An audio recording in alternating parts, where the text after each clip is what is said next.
ಸ್ನೇಹಿತರೆ, ಚರಿತ್ರೆ ಮತ್ತೊಂದು ವಿಡಿಯೋಗೆ ನಿಮಗೆಲ್ಲ ಪ್ರೀತಿಯ ಸ್ವಾಗತ. ಟ್ರಂಪ್ ಅಧಿಕಾರಕ್ಕೆ ಬಂದಾಗ ಮೊದಲು ಮಾಡಿದ ಕೆಲಸವೇ ಜಗತ್ತಿನಲ್ಲಿ ಆಗ್ತಾ ಇರುವ ಯುದ್ಧಗಳಿಗೆ ಬ್ರೇಕ್ ಹಾಕುವಂತಹ ಪ್ರಯತ್ನ. ಆ ನಿಟ್ಟಿನಲ್ಲಿ ಅವರ ಪ್ರಯತ್ನ ಯಶಸ್ವಿ ಕೂಡ ಆಗಿತ್ತು. ವರ್ಷಗಳಿಂದ ನಡೀತಾ ಇದ್ದ ಇಸ್ರೇಲ್ ಹಾಗೂ ಹಮಾಸ್ ನಡುವಿನ ಕದನಕ್ಕೆ ಕದನ ವಿರಾಮ ಘೋಷಣೆ ಮಾಡುವಲ್ಲಿ ಟ್ರಂಪ್ ಯಶಸ್ವಿಯಾಗಿದ್ದರು. ಇಸ್ರೇಲ್ ಹಾಗೂ ಹಮಾಸ್ ಕೂಡ ಯುದ್ಧದ ಹಾದಿ ಬಿಟ್ಟು ಶಾಂತಿಯ ಮೊರೆ ಹೋಗಿತ್ತು.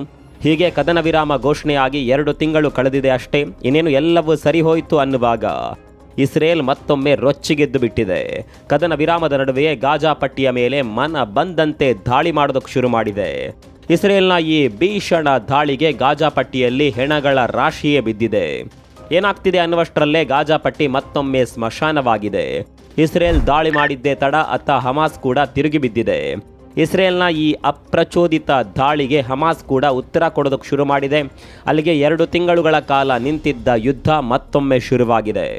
ಇಸ್ರೇಲ್ನ ಗಾಜಾ ಪಟ್ಟಿಯ ಮೇಲಿನ ದಾಳಿಗೆ ಪ್ರತಿಕ್ರಿಯೆಯಾಗಿ ಹಮಾಸ್ ಟೆಲ್ ಅವಿವಾ ಮೇಲೆ ರಾಕೆಟ್ ಉಡಾಯಿಸಿದೆ. ಹಾಗಂತ ಇದು ಕದನ ವಿರಾಮದ ಸಂದರ್ಭದಲ್ಲಿ ನಡೆದ ಮೊದಲ ದಾಳಿಯಲ್ಲ. 2 ದಿನಗಳ ಹಿಂದೆ ಅಷ್ಟೇ ಇಸ್ರೇಲ್ ಗಾಜಾ ಪಟ್ಟಿಯ ಮೇಲೆ ವೈಮಾನಿಕ ದಾಳಿ ನಡೆಸಿತ್ತು. ಈ ದಾಳಿಯಲ್ಲಿ 400ಕ್ಕೂ ಹೆಚ್ಚು ಮಂದಿಯ ಪ್ರಾಣ ಪಕ್ಷಿ ಹಾರಿ ಹೋಗಿತ್ತು. ಈ ದಾಳಿಯಲ್ಲಿ ಹಮಾಸ್ ಪಡೆಯ ದೊಡ್ಡ ನಾಯಕರ ತಲೆ ಕೂಡ ಹೋಗಿತ್ತು. ಇದರ ಬೆನ್ನಲ್ಲೇ ಇದೀಗ ಮತ್ತೊಮ್ಮೆ ಗಾಜಾ ಪಟ್ಟಿಯ ಮೇಲೆ ಇಸ್ರೇಲ್ ದಾಳಿ ಮಾಡಿದೆ. ಹಮಾಸ್ ಕೂಡ ಇದಕ್ಕೆ ತಿರುಗೇಟು ಕೊಡೋದಕ್ಕೆ ಶುರು ಮಾಡಿದೆ. ಅಷ್ಟಕ್ಕೂ 2 ತಿಂಗಳ ಕಾಲ ನಿಂತಿದ್ದ ಯುದ್ಧ ಈಗ ಮತ್ತೊಮ್ಮೆ ಶುರುವಾಗಿದ್ದು ಯಾಕೆ? ಕದನ ವಿರಾಮ ಉಲ್ಲಂಘನೆ ಮಾಡಿದ್ದು ಯಾರು? ಇಸ್ರೇಲ್ಗೆ ಹಮಾಸ್ ಮೇಲೆ ರಣಕೋಪ ಬರೋದಕ್ಕೆ ಕಾರಣವೇನು? ಸದ್ಯ ಅಲ್ಲಿ ಏನಾಗ್ತಿದೆ ಎಲ್ಲವನ್ನ ಡೀಟೇಲ್ ಆಗಿ ತೋರಿಸ್ತೀವಿ ನೋಡಿ.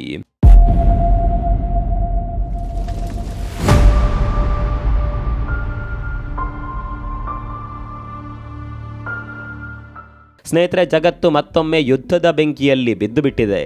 ಇನ್ನೇನು ಯುದ್ಧಗಳಿಗೆ ಅಂತಿಮ ಶರಬಿತ್ತು ಅನ್ನುವಾಗ ಸಂಘರ್ಷದ ಕಾಡ್ಗಿಚ್ಚು ಹತ್ತಿಕೊಂಡಿದೆ. ಕದನ ವಿರಾಮದ ತಂಪಿನಲ್ಲಿ ತಣ್ಣಗಾಗಿದ್ದ ಇಸ್ರೇಲ್ ಕೋಪ ಈಗ ಜ್ವಾಲಾಮುಖಿ ರೀತಿ ಭುಗಿಲೆದ್ದು ಬಿಟ್ಟಿದೆ.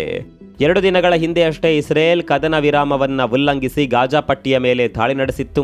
ಭೀಕರ ವೈಮಾನಿಕ ದಾಳಿ ನಡೆಸಿದ್ದ ಇಸ್ರೇಲ್ ಗಾಜಾದಲ್ಲಿ 400ಕ್ಕೂ ಹೆಚ್ಚು ಮಂದಿಯ ಹೆಣ ಉರುಳಿಸಿತ್ತು.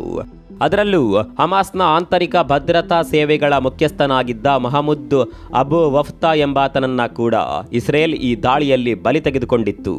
ಹೀಗೆ ಗಾಜಾ ಪಟ್ಟಿಯ ಮೇಲೆ ಇದ್ದಕ್ಕಿದ್ದಂತೆ ದಾಳಿಗಿಳಿದಿದ್ದ ಇಸ್ರೇಲ್ ಈಗ ಮತ್ತೊಮ್ಮೆ ಗಾಜಾ ಪಟ್ಟಿಯ ಮೇಲೆ ದಾಳಿ ಮಾಡಿದೆ. ಉತ್ತರ ಮತ್ತು ದಕ್ಷಿಣ ಪ್ರದೇಶಗಳಲ್ಲಿ ಹಲವು ಕಡೆ ಇಸ್ರೇಲ್ ದಾಳಿ ಮಾಡಿದೆ ಎನ್ನಲಾಗಿದೆ. ಈ ದಾಳಿಯಲ್ಲಿ 80ಕ್ಕೂ ಹೆಚ್ಚು ಮಂದಿ ಪ್ರಾಣ ಕಳೆದುಕೊಂಡಿದ್ದಾರೆ ಅನ್ನುವ ಮಾಹಿತಿಗಳು ಹೊರಬರ್ತಾ ಇದೆ. ಹೀಗೆ ಇಸ್ರೇಲ್ ಇದ್ದಕ್ಕಿದ್ದ ಹಾಗೆ ವ್ಯಾಘ್ರ ರೂಪ ತಾಳುತ್ತಿದ್ದ ಹಾಗೆ ಹಮಾಸ್ ಕೂಡ ಸುಮ್ಮನೆ ಕೂತಿಲ್ಲ. ಹಮಾಸ್ ಕೂಡ ಇಸ್ರೇಲ್ ವಿರುದ್ಧ ತಿರುಗಿ ಬಿದ್ದಿದೆ.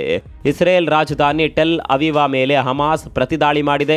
ಗಾಜಾದಿಂದ ಇಸ್ರೇಲ್ ರಾಜಧಾನಿಯತ್ತ ರಾಕೆಟ್ಗಳ ಸುರಿಮಳೆಯಾಗಿದೆ. ಅದರಲ್ಲಿ 1 ರಾಕೆಟ್ ಅನ್ನ ತಡೆ ಹಿಡಿಯುವಲ್ಲಿ ಇಸ್ರೇಲ್ ಯಶಸ್ವಿಯಾಗಿತ್ತು. ಇನ್ನುಳಿದ 2 ರಾಕೆಟ್ಗಳು ನಗರದ ಹೊರಭಾಗದಲ್ಲಿ ಸ್ಫೋಟಗೊಂಡಿದೆ ಅನ್ನುವ ಮಾಹಿತಿಗಳು ಕೂಡ ಇದೆ. ಇಂಥದ್ದೊಂದು ರಾಕೆಟ್ ದಾಳಿ ಹಮಾಸ್ ಕಡೆಯಿಂದ ಆಗ್ತಾ ಇದ್ದಂತೆ ಹಮಾಸ್ಗೆ ಮಿತ್ರರು ಕೂಡ ಸಪೋರ್ಟ್ ಮಾಡೋದಕ್ಕೆ ಬಂದಿದ್ದಾರೆ. ಹೌತಿಗಳು ಕೂಡ ಹಮಾಸ್ ಬೆನ್ನಿಗೆ ನಿಂತಿದ್ದು ಹೌತಿಗಳು ಇಸ್ರೇಲ್ ಮೇಲೆ ರಾಕೆಟ್ ದಾಳಿ ಮಾಡಿದ್ದಾರೆ ಎನ್ನಲಾಗುತ್ತಿದೆ. ಯಾವಾಗ ಹೌತಿಗಳು ಎಂಟ್ರಿ ಕೊಟ್ಟರೋ ಅಲ್ಲಿಂದ ಈ ಯುದ್ಧ ಮತ್ತೊಂದು ರೂಪ ಪಡೆದುಕೊಳ್ತಾ ಇದೆ. ಅಮೆರಿಕ ಈ ಯುದ್ಧದ ನಡುವೆ ಮಧ್ಯಪ್ರವೇಶ ಮಾಡುವ ಸಾಧ್ಯತೆ ದಟ್ಟವಾಗುತ್ತಿದೆ. ಹೌತಿಗಳು ಸುಮ್ಮನಿರದೇ ಇದ್ದರೆ ನಾನಂತೂ ಬಿಡೋದಿಲ್ಲ ಅಂತ ಟ್ರಂಪ್ ಗರ್ಜನೆ ಮಾಡೋದಕ್ಕೆ ಶುರು ಮಾಡಿದ್ದಾರೆ.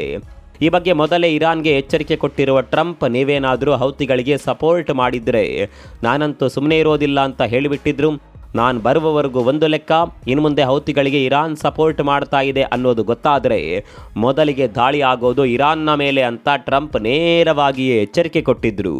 ಹೌತಿಗಳು ಹಾಗೂ ಅಮೆರಿಕ ನಡುವಿನ ಕದನದ ಬಗ್ಗೆ ಹೇಳ್ತೀವಿ. ಅದಕ್ಕೂ ಮೊದಲು ಇಸ್ರೇಲ್ ಹಾಗೂ ಹಮಾಸ್ ನಡುವೆ ಇದ್ದಕ್ಕಿದ್ದಂತೆ ಏನಾಯಿತು ಅನ್ನೋದನ್ನು ತೋರಿಸ್ತೀವಿ ನೋಡಿ. ಸ್ನೇಹಿತರೆ, ಕದನ ವಿರಾಮ ಜಾರಿ ಮಾಡುವ ಸಂದರ್ಭದಲ್ಲಿ ಇಸ್ರೇಲ್ ಹಾಗೂ ಹಮಾಸ್ ನಡುವೆ ಕೆಲವು ರೀತಿಯ ಒಪ್ಪಂದಗಳಾಗಿತ್ತು.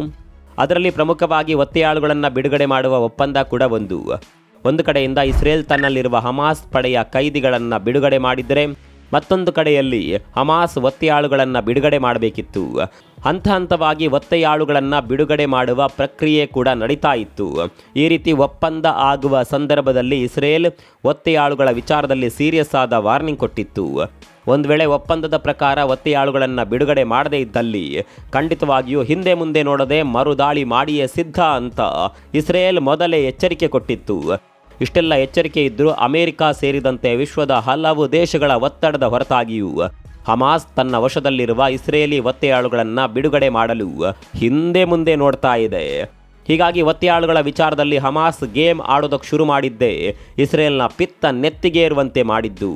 ಕದನ ವಿರಾಮದ ಸಂದರ್ಭದ ಒಪ್ಪಂದವನ್ನು ಹಮಾಸ್ ಮುರಿದಿದೆ ಅನ್ನುವ ಕಾರಣವನ್ನಿಟ್ಕೊಂಡು ಇಸ್ರೇಲ್ 2 ದಿನಗಳ ಹಿಂದೆ ಗಾಜಾ ಪಟ್ಟಿಯ ಮೇಲೆ ದಾಳಿ ಮಾಡಿತ್ತು. ಇದಕ್ಕೆ ಪ್ರತಿದಾಳಿ ಅನ್ನುವ ಹಾಗೆ ಈಗ ಹಮಾಸ್ ಪಡೆ ಕೂಡ ಇಸ್ರೇಲ್ ಮೇಲೆ ದಾಳಿ ಮಾಡೋದಕ್ಕೆ ಶುರು ಮಾಡಿದೆ. ಹಮಾಸ್ಗೆ ಹೌತಿಗಳು ಕೂಡ ಸಪೋರ್ಟ್ ಮಾಡ್ತಾ ಇದ್ದಾರೆ.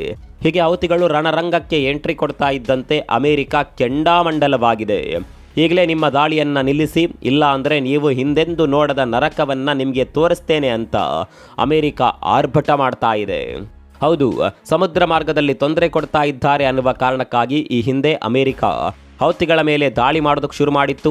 ಇಸ್ರೇಲ್ಗೆ ಕೂಡ ಹೌತಿಗಳ ವಿಚಾರದಲ್ಲಿ ಅಮೆರಿಕ ಅಭಯ ನೀಡಿತ್ತು.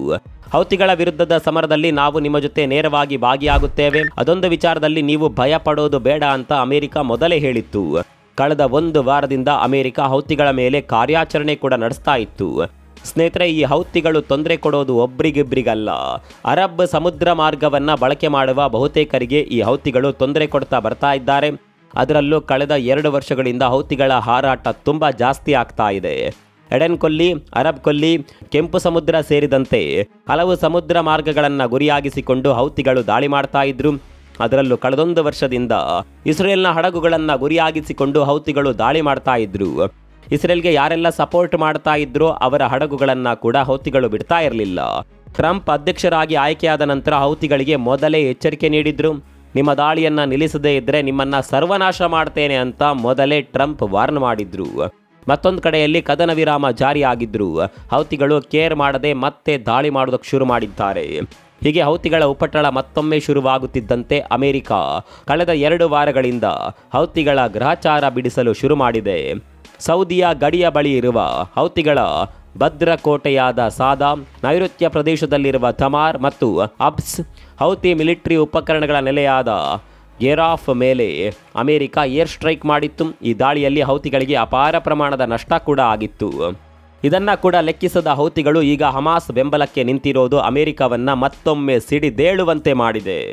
ಹೌತಿಗಳ ಮೇಲೆ ಹೌಹಾರಿರುವ ಟ್ರಂಪ್, ನಿಮ್ಮ ಅಂತ್ಯ ಸಮೀಪಿಸಿದೆ, ಈಗಲೇ ದಾಳಿ ನಿಲ್ಲಿಸಿದ್ರೆ ಒಳ್ಳೆಯದು, ಇಲ್ಲಾಂದ್ರೆ ನಿಮ್ಮನ್ನೂ ಬಿಡೋದಿಲ್ಲ, ನಿಮಗೆ ಸಪೋರ್ಟ್ ಮಾಡುವ ಇರಾನನ್ನ ಕೂಡ ಬಿಡೋದಿಲ್ಲ ಅಂತ ನೇರವಾಗಿಯೇ ಹೇಳಿದ್ದಾರೆ. ಒಟ್ಟಿನಲ್ಲಿ ಸ್ವಲ್ಪ ಮಟ್ಟಿಗೆ ತಣ್ಣಗಾಗಿದ್ದ ಮಧ್ಯಪ್ರಾಚ್ಯ ಮತ್ತೊಮ್ಮೆ ಹೊತ್ತಿ ಉರಿಯೋದಕ್ಕೆ ಶುರುವಾಗಿದೆ. ಈ ಬಾರಿ ರಣರಂಗಕ್ಕೆ ಅಮೆರಿಕ ಕೂಡ ಎಂಟ್ರಿ ಕೊಟ್ಟಿರೋದ್ರಿಂದ ಯುದ್ಧದ ಬಿಸಿ ದಿನದಿಂದ ದಿನಕ್ಕೆ ಹೆಚ್ಚಾಗ್ತಾ ಇದೆ. ಇದೇ ರೀತಿ ಮುಂದುವರೆದರೆ ಭೀಕರ ದಿನಗಳನ್ನು ಮುಂದಿನ ದಿನಗಳಲ್ಲಿ ನೋಡಬೇಕಾದ ಪರಿಸ್ಥಿತಿ ಬರಬಹುದು. ಸದ್ಯ ಯುದ್ಧ ಮತ್ತೊಮ್ಮೆ ಪ್ರಾರಂಭವಾಗೋದಕ್ಕೆ ನಿಮ್ಮ ಪ್ರಕಾರ ಕಾರಣ ಯಾರು? ಕಾಮೆಂಟ್ ಮಾಡಿ.